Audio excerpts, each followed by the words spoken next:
ओम नमो नारायण। दोस्तों, आप सभी का मेरे इस यूट्यूब चैनल में हार्दिक स्वागत है। एकादशी व्रत का हिंदू धर्म में सबसे ज्यादा खास महत्व माना जाता है। ये भगवान श्री हरि विष्णु जी को अत्यंत ही प्रिय है। साल भर में कुल 24 एकादशी आती हैं और हर महीने में 2 एकादशी आती है, एक कृष्ण पक्ष की और दूसरी शुक्ल पक्ष की। ऐसे ही आषाढ़ मास की कृष्ण पक्ष की एकादशी को योगिनी एकादशी के नाम से जाना जाता है। मान्यता है कि योगिनी एकादशी का व्रत रखकर भगवान विष्णु की पूजा उपासना करने से व्यक्ति को मोक्ष की प्राप्ति होती है, पापों का नाश होता है और पुण्य की बढ़ोतरी होती है। तो दोस्तों, आज की इस वीडियो में हम जानेंगे कि साल 2024 में आषाढ़ मास की योगिनी एकादशी कब पड़ रही है, पूजा का शुभ मुहूर्त क्या रहेगा, पूजा विधि क्या रहेगी और इस दिन किए जाने वाले कुछ खास नियमों के बारे में। तो चलिए वीडियो शुरू करते हैं। सबसे पहले जान लेते हैं एकादशी तिथि कब से प्रारंभ होगी। 1 जुलाई की सोमवार सुबह 10:26 पर प्रारंभ होगी और एकादशी तिथि का समापन 2 जुलाई दिन मंगलवार को सुबह 8:42 पर होगा। तो ऐसे में योगिनी एकादशी का व्रत 2 जुलाई मंगलवार को रखा जाएगा, क्योंकि जो 1 जुलाई की सोमवार को एकादशी प्रारंभ हो रही है 10:30 बजे, तो वह दशमी युक्त एकादशी होगी। इसीलिए हमें द्वादशी युक्त एकादशी का व्रत 2 जुलाई दिन मंगलवार को किया जाएगा, जो कि सबसे ज्यादा श्रेष्ठ और उत्तम माना जाएगा।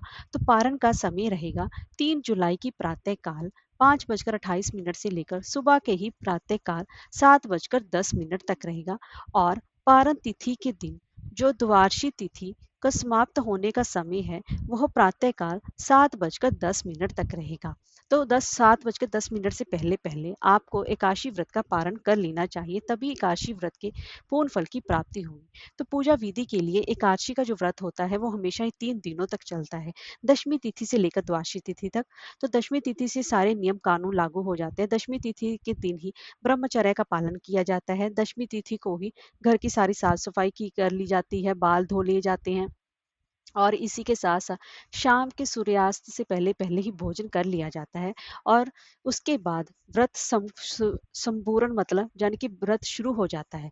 फिर उसके बाद एकादशी के दिन सुबह आपको ब्रह्म मुहूर्त में जल्दी उठना चाहिए, गंगा जल मिले युक्त पानी से स्नान करें और फिर घर घर पर भी गंगा जल छिड़काव करें, जहां पर आपको भगवान विष्णु जी की प्रतिमा या फिर उनकी मूर्ति को एक लकड़ी की चौकी पर पीला वस्त्र बिछाकर स्थापित करना चाहिए। उनका पंचामृत से अभिषेक करें, पीले वस्त्र उनको धारण कराएं और वहां पर प्रतिमा के सामने शुद्ध घी का दीपक जलाएं और उनको पीले पुष्प अर्पित करें। और वहां पर अपने योगिनी एकादशी व्रत का संकल्प लें कि आप ये व्रत निर्जला रखना चाहते हैं या फिर फलाहार करना चाहते हैं, और उनको पीले रंग की मिठाई का भोग लगाएं और उसमें तुलसी पत्र अवश्य ही डालें। भगवान विष्णु जी को तुलसी विशेष रूप से प्रिय प्रिय है। अंत में उसके बाद योगिनी एकादशी की व्रत कथा का रसपान करें और भगवान विष्णु की आरती करें और रात्रि जागरण करना चाहिए। और उसके बाद अगले दिन द्वादशी तिथि पर ब्राह्मणों को भोजन कराने के बाद ही अपने व्रत का पारण करना चाहिए। तो इस तरीके से आपको एकादशी व्रत अपना मनाना चाहिए। हरे कृष्णा, राधे राधे।